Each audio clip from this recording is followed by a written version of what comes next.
Ever since Epic Games acquired Rocket League, I thought a video like this would be a good idea, but with college and all these other esports events happening, I just had the idea on the back burner. Now that I'm less busy with the semester being over and Rocket League going into the Epic Games store later this year, and the hope of Rocket League going free-to-play climaxing, I thought it was time. Let's get into 10 mistakes that new Rocket League players make. Make sure you stay until the very end for an important bonus tip.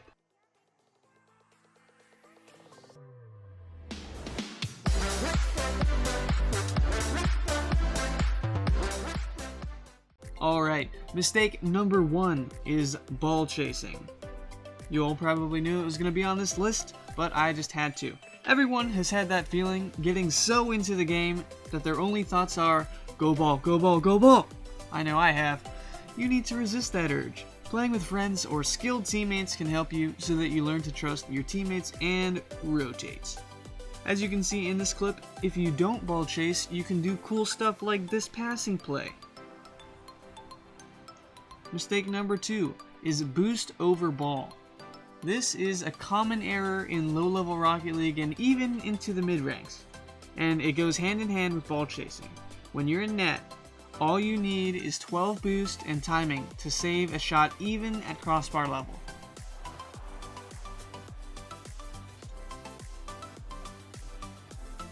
Now we're at mistake number 3, which is never doing custom training or free play. So for first time players, these general training packs given by the game are good, but they get boring and repetitive. So custom training.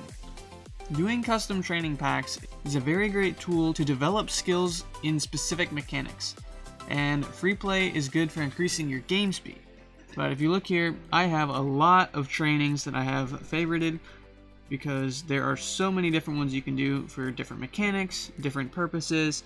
But if we go into free play, what you should do for free play is, because it's good for increasing your game speed, just go in there and hit the ball as fast as you can, as much as you can, for maybe like 20 or 30 minutes whenever you're warming up before games and stuff like that.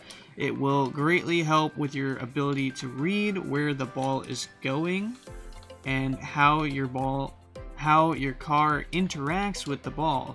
And on PC specifically, you should also try out the trainings on custom maps, which can help you with many skills like the dribbling challenge or aerial hoops for aerial control. So definitely go look at those.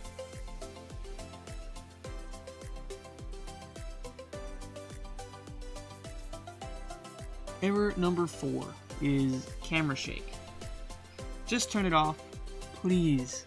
The longer you have it on, the longer you will be burdened. In a recent update, Psyonix did reduce the magnitude of camera shake, but you should still turn it off ASAP. I did a 1v1 against CSK with camera shake on just so you can see the pain of having it on. As you can see, at the start it wasn't that bad, but as we get into the first goal explosion and I start hitting the ball more, you can see that the camera shake is there and it just doesn't help you. So please, turn it off because you do not need it. It doesn't help you in any way. As you can see, at this point in the 1v1, I got so embarrassed that I even turned on camera shake for the purpose of this video, that I just let CSK score on me and I let him win because I didn't deserve it because I was using camera shake. So I immediately turned it off, and you should too.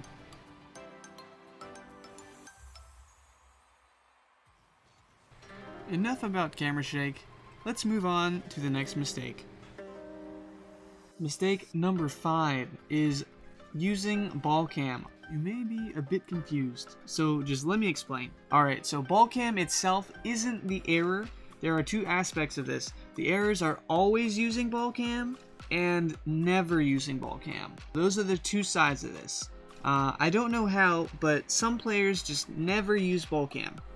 CSK is an example of this. Until recently, he almost never used ball cam, but he's getting better about it now. I would say the best range of ball cam to non-ball cam use is about 80-20. I use ball cam for everything except dribbling, some air dribbling from the ground, and for like a second or two when I'm looking for boost pads or just trying to see where my teammates are. In this clip, you can see I use the ball cam when I'm in an awkward position on the wall trying to clear it, and then I turn it off when I try to see the boost, and obviously it's not there, and I turn it off to see where my teammates are and see that other corner boost, and turn it back on when I'm going for the ball. And then right here you see I was retreating, hitting the pennies or the mini boosts, and I had ball cam off for that just so I could see my path and where my teammate was in net. Mistake number 6 is never playing ones. Now, I can say I hate ones. Absolutely hate playing that mode. But it helps. It really does. I don't play ones that often, and my mechanics show it. I suck at shadow defense and just dribbling in general, but I'll play ones every so often because I know it helps me improve, but I still hate it. Do a couple games as warm-up even. Maybe do unranked. Just do a couple of games of unranked ones before playing some ranked. It will help your mechanics. Just knowing when to go, when not to go. Here's more footage from the camera shake 1v1 against CSK. At this point I had given up because I was losing on purpose, but at the end I was kind of trying to get the save, and I obviously didn't. So playing ones helps your overall decision making and definitely shadow defense. Mistake number 7 is not changing controller binds. So with default controls, some issues can arise once you get to a high enough rank. As you progress, you'll probably want to change your bind for air roll, so you can air roll at the same time as boosting. As we're looking here, the default would have air roll as X, which is the same as your power slide, and I have it changed to my left bumper, which allows me to boost with my thumb on the right and air roll with my left pointer finger while in the air. And another thing you'll probably want to do is add a button for air roll left or air roll right. I have added air roll right on my right bumper, so I just move my scoreboard. Having the air roll left or right will allow you to tornado roll and stall. And the thing is, if you change your controls after getting accustomed to your default controls, it's a lot harder to get your muscle memory set for the new controls.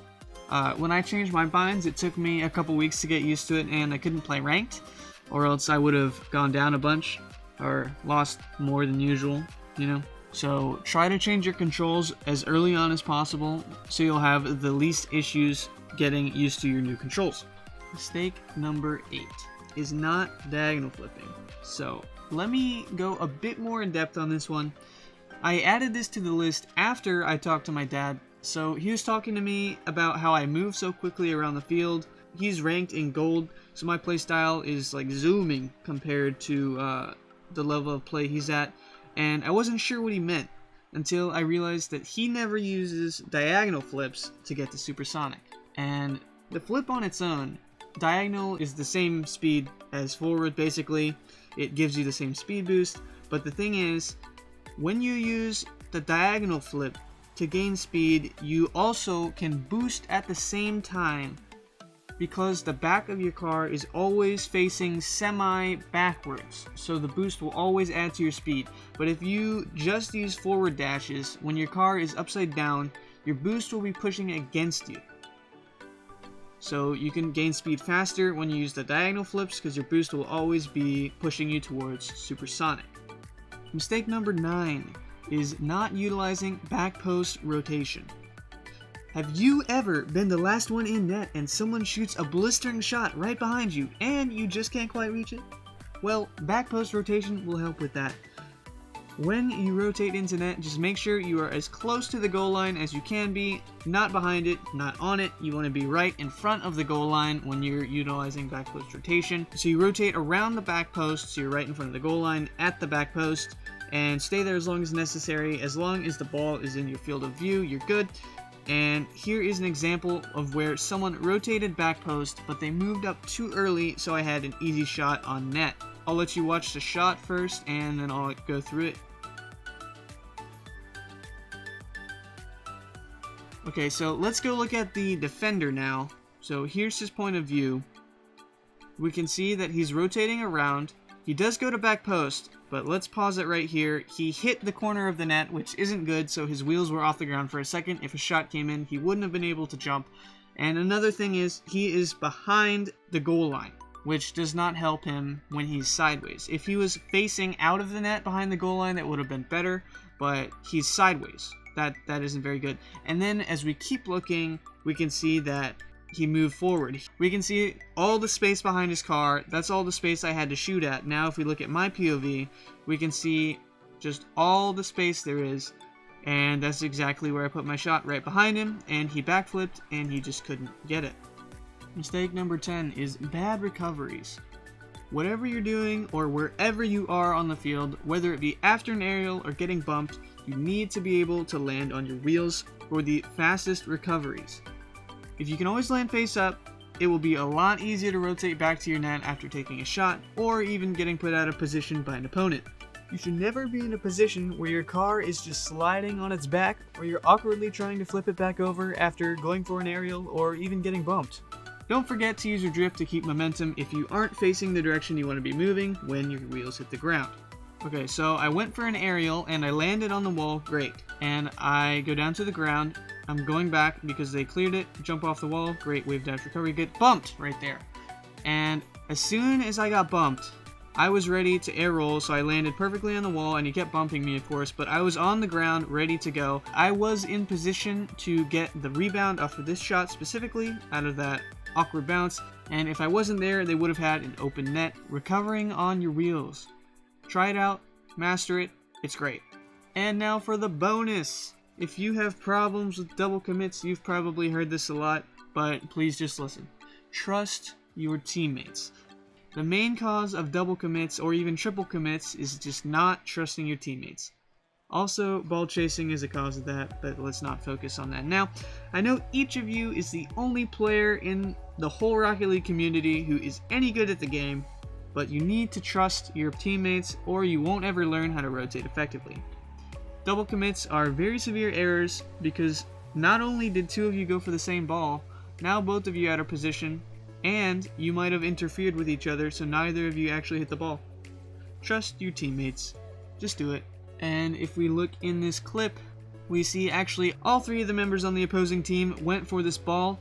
So when one of my teammates centered it, it put the ball in an awkward position for my opponent. So he had a backwards 50-50, and that didn't go well for him, and my teammate was just able to smash it into the net.